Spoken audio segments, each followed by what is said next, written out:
Okay, excuse me. This is page 57. You know that g of x is the inverse of f of x, which means that it's a reflection graphically around the line y equals x. It says at the point 4,5, g of x has a slope of 1/2. At what point is f of x known to have a slope of 2? Now, I do want to mention that it does not say here that these are lines. These are linear functions. And functions can have different slopes in different places. So, they're not all linear. But since you don't rightly know exactly what's going on here, let's just pretend they're linear and see if we can come up with anything. So, at the point 4,5, g of x has a slope of 1/2. I'm just going to graph this thing at 4,5. And, come on. And see what I can see. So at 0.45, 1, 2, 3, 4, 2, 4, 5.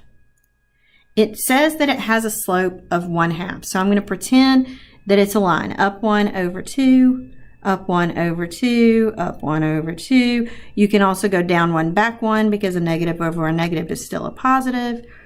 Okay, so this is the line in pink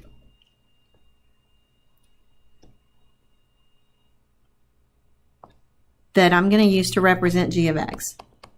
Now, remember that in, let me find something kind of,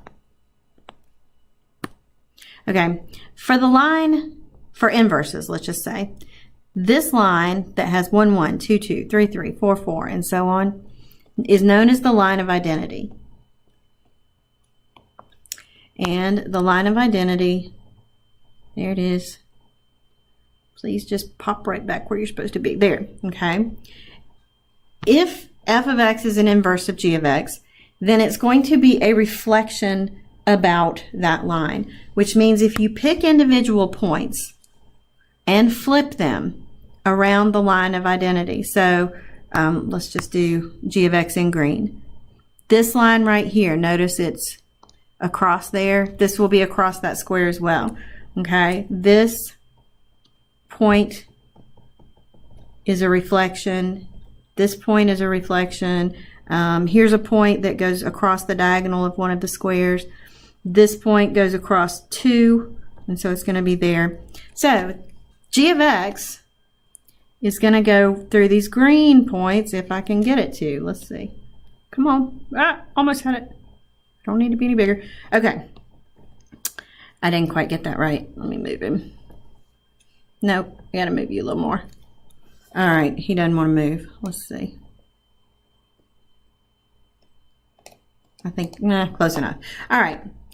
And you can see that they actually cross, and that's true of all inverses. They cross with their original function on the line of identity. So that green is g of x. So the question is this, where does it have a slope of 2? Well, we're pretending it's linear. Notice g of x up 2 over 1, up 2 over 1, down 2, back 1, down 2, back 1. G of x has a slope of everywhere. So really what it's asking is, are these points that you're seeing, 4, 5, 5, 4, and so on, are these points on g of x? So let's look at 4, 5. Okay, so 1, 2, 3, 4, 2, 4, 5, that point right there, and let me just make it sort of yellow right there. That point's not on g of x. So the answer to A is no.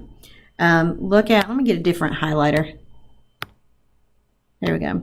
Okay. That point right there, that was a no. The point 5, 4, 1, 2, 3, 4, 5, 1, 2, 3, 4, that is on g of x. Let's just make sure. The point -4, -2, 4, 5 right there. Hard to see. Let's just keep jumping down and see if down 2 over 1. Nope, it's going to miss that. Can you see that if I continued on, that yellow point is not going to cross my green line, which is not drawn perfectly, but you get it. So it's not B. I mean, sorry, it was B. Let's go back. 5, 4 looked like it worked, but C, -4, -5 did not. And 16, 20. Well, I don't know. It's way up there. I don't want to draw it all the way. So I'm going to tell you this. I know that this green line has a slope of 2. Okay. And I can see where it crosses. -1, 2, 3, 4, 5. It looks like negative 5. So B is negative 5. And let me just verify that. Down 2, back 1, down 2, back 1. Let me fix that. It's not exactly right. I didn't think it was, but that may be why it looks so off. Down 2, back 1 is right there. Down 2, back 1 is right there. Down 2, back 1. And down 2, back 1 is right here. I'm going to make it really dark. So the B is actually negative 6.